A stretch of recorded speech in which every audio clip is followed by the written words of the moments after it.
സാറിന് എന്റെ കൂടെ കേട്ടിക്കോ. വേണ്ട, ഞാൻ ഇന്ന് തൂങ്ങിച്ചാവും. സാറിന്റെ പേര് ഞാൻ ഇത് ഉറപ്പാ. എനിക്ക് അത്ര ഇമ്പോർട്ടന്റ് ആയിരുന്നു ആ കോൺട്രാക്ട്. നമസ്കാരം, കൊച്ചിക്കാരന്റെ മറ്റൊരു എപ്പിസോഡിലേക്ക് ഏവർക്കും സ്വാഗതം. അപ്പം നമ്മുടെ വീഡിയോ ആദ്യമായിട്ട് കാണുന്ന സുഹൃത്തുക്കളാണെന്നുണ്ടെങ്കിൽ ഒന്ന് സബ്സ്ക്രൈബ് ചെയ്തിട്ട് കാണാം. അതേപോലെ തന്നെ വീഡിയോ ഇഷ്ടപ്പെട്ടാണെന്നുണ്ടെങ്കിൽ ലൈക്ക് ചെയ്യുക, നിങ്ങളുടെ അഭിപ്രായങ്ങൾ കമന്റ് ബോക്സിൽ രേഖപ്പെടുത്തുക. അപ്പോൾ വീഡിയോയിലേക്ക് പോകാം.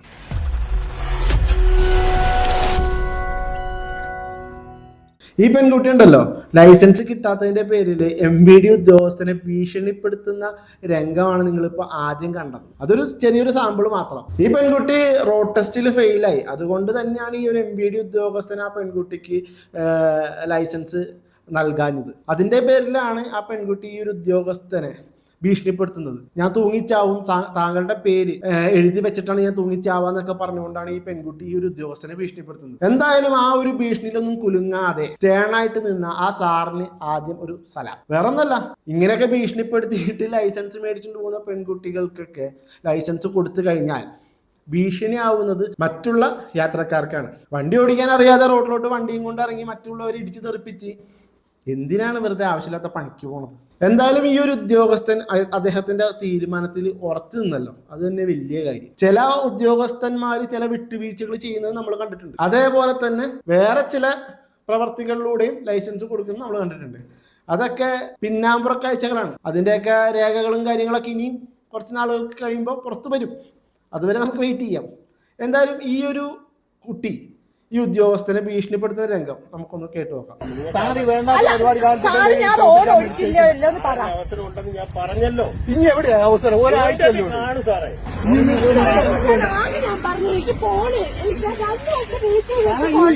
ഇങ്ങനെ വന്ന് ഭീഷണിപ്പെടുത്തി കഴിഞ്ഞാൽ ലൈസൻസ് കിട്ടുമെന്ന് ആരാണ് ഈ കുട്ടിക്ക് പറഞ്ഞു കൊടുത്തിട്ടുള്ളത്? അത്ര ഇമ്പോർട്ടൻ്റ് ആയിട്ടുള്ള ഒരു കോൺട്രാക്ട് ആണെന്നുണ്ടെന്നുണ്ടെങ്കിൽ മര്യാദയ്ക്ക് ഡ്രൈവിംഗ് പഠിച്ചതിന് ശേഷം വന്ന് ലൈസൻസ് എടുക്കാൻ ശ്രമിക്കുക. അല്ലാതെ സീറ്റിൽ കയറി ഇരുന്ന് ഫസ്റ്റും സെക്കൻഡും ഇട്ട് തേർഡും ഇട്ട് കാണിച്ചാൽ പോരാ. വണ്ടി മര്യാദയ്ക്ക് ഓടിക്കണം. ഒരു ഉദ്യോഗസ്ഥൻ, ഒരു MVD ഉദ്യോഗസ്ഥൻ സൈഡിൽ ഇരിക്കുന്നത് എന്തിനാ? അത് അനലൈസ് ചെയ്യാൻ വേണ്ടിയിട്ടാണ്. താങ്കൾ ഓടിക്കുന്നത് ശരിയല്ല, അതുകൊണ്ടൊക്കെ തന്നെയാണ് ഡ്രൈവിംഗ് ലൈസൻസ് കിട്ടാഞ്ഞതും. അതിന് അദ്ദേഹത്തിൻ്റെ നെഞ്ചത്തോട്ട് കയറിയിട്ട് എന്താ കാര്യം? ഇപ്പോൾ താങ്കൾക്ക് ഈ ഒരു ലൈസൻസ് ലഭിച്ചു എന്ന് കരുതുക, തനിക്ക് വണ്ടി ഓടിക്കാൻ അറിയില്ല, ലൈസൻസ് ലഭിച്ചു എന്ന് കരുതുക, മറ്റുള്ള യാത്രക്കാരും ഇതിന് ഇരയാവൂലേ?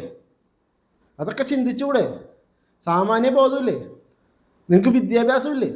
ഈ പെൺകുട്ടിയുടെ അച്ഛനും അവിടെ കിടന്ന് സംസാരിക്കുന്നുണ്ട് ഈ ഒരു ഉദ്യോഗസ്ഥൻ്റെ അടുത്ത്. എന്താ പറയുക? ഇതിനൊക്കെ എന്താ നമ്മൾ പറയേണ്ടത്? ശരിക്കും പറഞ്ഞാൽ ഈ ഒരു പെൺകുട്ടിയുടെയും അച്ഛൻ്റെയും പേരിൽ MVD ഉദ്യോഗസ്ഥൻ പരാതി നൽകണമെന്നാണ് ഞാൻ പറയുന്നത്. കാരണം പറഞ്ഞല്ല, കൃത്യനിർവഹണം തടസ്സപ്പെടുത്തി എന്നുള്ള പേരിൽ കേസ് കൊടുക്കണം. അതാണ് ചെയ്യേണ്ടത്. അപ്പോഴേ ഇവരെപ്പോഴുള്ള ആളുകൾ പഠിക്കത്തുള്ളൂ. നമ്മുടെ മന്ത്രി KB ഗണേഷ് കുമാർ എന്താ പറഞ്ഞിരിക്കുന്നത്? ഡ്രൈവിംഗ് ലൈസൻസ് കൂടുതൽ സ്ട്രിക്റ്റ് ആക്കാൻ പോവുകയാണ്. സ്ട്രിക്റ്റ് ആക്കിയാൽ മാത്രമാണ് ഇപ്പോൾ നടക്കുന്ന കുറേ ആക്സിഡൻസിന് കുറച്ച് ശമനമെങ്കിലും വരുത്താൻ പറ്റുള്ളൂ. കാരണം ആളുകൾ ഡ്രൈവിംഗ് ഡിസിപ്ലിൻസ് പാലിക്കും എന്നുള്ളൊരു വിശ്വാസം ഈ പറഞ്ഞ നമ്മുടെ മന്ത്രിക്ക് ഉള്ളതുകൊണ്ടാണ് അദ്ദേഹം ഇത്തരത്തിലുള്ള തീരുമാനത്തിലേക്ക് കിടക്കുന്നത്. അപ്പോൾ ഇങ്ങനെ തീരുമാനം ഒരു മന്ത്രി പറയുമ്പോൾ ഉദ്യോഗസ്ഥർ അനുസരിച്ചേ പറ്റൂ. നിങ്ങളുടെ ഭീഷണിക്ക് മുന്നിൽ അവർ മുട്ടുകുത്തി കഴിഞ്ഞു കഴിഞ്ഞാൽ നമ്മുടെ നിയമത്തിനും ബാക്കിയുള്ള കാര്യങ്ങൾക്ക് എന്താണ് വിലയുള്ളത്? ചിന്തിച്ചുകൂടെ?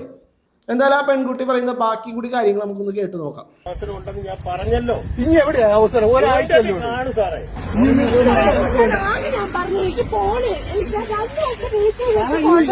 എത്തെടുപ്പിക്കുന്ന എന്തിനാ? റിവേഴ്സിന്റെ ഒരാൾക്ക് ഞാൻ കൊടുക്കാൻ പറ്റുമോ?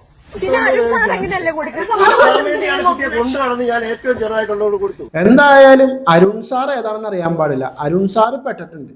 അരുൺ സാറിന്റെ പേര് ഈ കുട്ടി ഈ വീഡിയോയിൽ എടുത്ത് പറയുന്നുണ്ട്. ഇത് ഏതാണ് അരുൺ സാർ എന്നുള്ളത് തമ്പുരാന് മാത്രം അറിയാം. അരുൺ സാർ അങ്ങനെയല്ലേ കൊടുക്കുന്നതെന്ന്. അതായത് അരുൺ സാർ എങ്ങനെ ഓടിച്ചാലും ലൈസൻസ് കൊടുക്കുമെന്നാണ് ഈ കുട്ടി പറയുന്നത്. ഏതാണ് അരുൺ സാർ എന്നൊന്നും അറിയത്തില്ല കേട്ടോ. ആ കുട്ടിയോട് തന്നെ ചോദിക്കുക. എന്തായാലും അരുൺ സാർ പെട്ടു. ജാങ്കോ നീ പെട്ടു എന്ന് പറയുന്ന അവസ്ഥയാണ്. ബാക്കി കൂടി കേട്ടു നോക്കാം. നിങ്ങളിത് കാണുന്നില്ലേ? അച്ഛനല്ലേ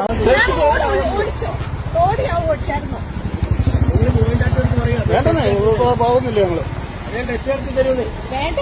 എന്തായാലും ഇന്ന് വായിക്കാൻ സാറിന്റെ പേര് ഉറപ്പാ. ഞാൻ അത്രയും ഫസ്ട്രേറ്റഡ്. ശരിക്കും ചേച്ചി സുരേഷ് ഗോപിയുടെ ഏതോ പഴയ സിനിമ കണ്ടിട്ട് ഇറങ്ങിയതാണെന്നുണ്ട്. മുടിഞ്ഞ് ഇംഗ്ലീഷും പറഞ്ഞുകൊണ്ട് ബോണറ്റും ഒരു അച്ചടി. കേസ് എടുക്കണം, ഈ പെൺകുട്ടിക്കെതിരെ കേസ് എടുക്കണം. ഞാൻ പറയില്ലേ, കൃത്യനിർവഹണം തടസ്സപ്പെടുത്തിയെന്ന പേരിൽ. അത് മാത്രമല്ല, ആത്മഹത്യാ ഭീഷണി കൂടി മുഴക്കി എന്നുള്ള രീതിയിൽ അതും കൂടി ചേർത്തുകൊണ്ട് കേസ് എടുക്കുക. ഇത്ര അഹങ്കാരം ആർക്കും പാടില്ല. അത് പെൺകുട്ടിയാണെന്നുണ്ടെങ്കിലും ആൺകുട്ടിയാണെന്നുണ്ടെങ്കിലും ഇത്ര അഹങ്കാരം പാടില്ല. മര്യാദയ്ക്ക് ഓടിച്ചിട്ട് നമ്മുടെ ഉദ്യോഗസ്ഥൻ ഡ്രൈവിംഗ് ലൈസൻസ് തരാതിരുന്നൊന്നല്ലല്ലോ, പാസ്സാക്കാതിരുന്നൊന്നല്ലല്ലോ. അദ്ദേഹത്തിനൊരു കടമയുണ്ട്, മറ്റുള്ള ജനങ്ങളോട് അദ്ദേഹത്തിനൊരു കടമയുണ്ട്.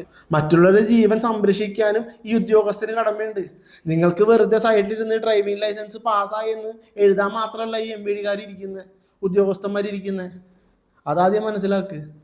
എന്തിനാണ് ആ ഉദ്യോഗസ്ഥനെ നെഞ്ചത്തോട്ട് കയറുന്നത്?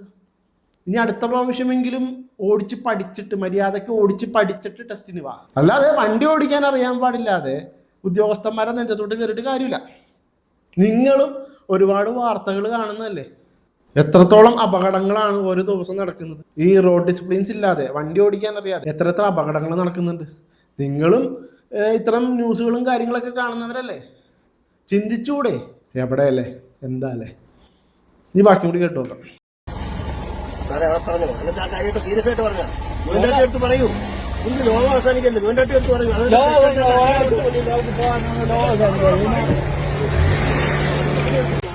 വലിയ പ്രശ്നമാവും. എന്റെ ടെസ്റ്റ് നടത്തി പ്രതി കഴിഞ്ഞാൽ ഭയങ്കര പ്രശ്നമാവും. ഞാൻ പോക്ക് അറിഞ്ഞുകൂടാഞ്ഞിട്ടാ. ഞാൻ നൈറ്റ് മരിക്കും. ഫീലിംഗ് ആര് മനസ്സിലാക്കുന്നില്ലാത്തതുകൊണ്ട് മാത്രം, അതുകൊണ്ടാണ്. കണ്ടില്ലേ, ഇതാണ് അവസ്ഥ. ഡ്രൈവിംഗ് ലൈസൻസ് കൊടുക്കാത്തതിന്റെ പേരിൽ വണ്ടിയുടെ നടുക്ക് കയറി അങ്ങ് നിൽക്കുക.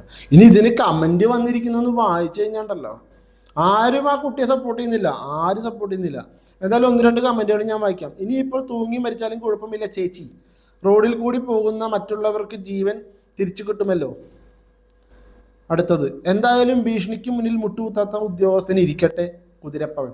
ശരിയാണ്, ഇത്രയും ആത്മഹത്യ ഭീഷണി മുഴുക്കിയപ്പോൾ എന്തായാലും ഒന്നും കുലുങ്ങാതെ, ആ ഒരു ഭീഷണിയിലൊന്നും കുലുങ്ങാതെ സ്റ്റേണായി നിന്ന് ആ സാറിന് ഇരിക്കട്ടെ കുതിരപ്പവൻ. ശരിയായിട്ടുള്ള കാര്യം തന്നെയാണ്. കൊടുത്തിരുന്നെങ്കിൽ മറ്റുള്ളവരുടെ ജീവന് സാർ ഒരു വില കൽപ്പിക്കുന്നില്ല എന്ന് വിചാരിക്കും. എന്തായാലും ഈ ഒരു പെൺകുട്ടിക്കെതിരെ കേസ് നൽകണം, അതാണ് വേണ്ടത്.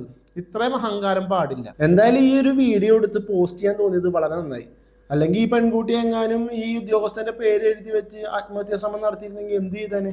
ഈ ഉദ്യോഗസ്ഥൻ പെട്ടാനെ, സത്യം പുറത്തു വരത്തില്ല. അപ്പോൾ മീഡിയാസും മുഴുവനും ഈ ഒരു പെൺകുട്ടിക്ക് പിന്നാലെയോ കേസൊക്കെ വളയും, തിരിയും. ഇനി എന്താ എഴുതി പിടിപ്പിക്കാമെന്ന് നമുക്കറിയില്ലല്ലോ. ചിലപ്പോൾ എങ്ങാനും ഈ ഉദ്യോഗസ്ഥന്റെ പേരിൽ വേറെ എന്തെങ്കിലും തരത്തിൽ എഴുതി വെച്ചിട്ട് ഈ പെൺകുട്ടി അങ്ങനെ കാണിച്ചു കഴിഞ്ഞാലും ബുദ്ധിമുട്ടാവും. എന്തായാലും ഈ ഒരു വീഡിയോ എടുത്ത് പോസ്റ്റ് ചെയ്തത് വളരെ നന്നായി.